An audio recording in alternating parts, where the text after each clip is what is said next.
Does this ever happen to you? Making your family their favorite meal and you get carried away? Well, let's hope what's about to happen next wouldn't be your situation. Stop! Whenever oil is on fire, first thing you need to do is remain calm and follow this main step. If fire is still contained in a pot or pan, turn off the heat on the burner. Look for a large lid. Slide over the pot and cover the flame. The flame should be smothered and put out. If you have baking soda readily available, toss as much as possible into the pot.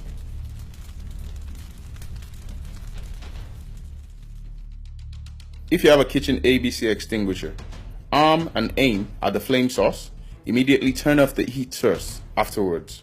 Never pour water onto a burning oil fire. It will erupt in a ball of flames and steam, hurting you and spreading the fire. Remember, your family's safety depends on your actions. Be proactive about your family safety.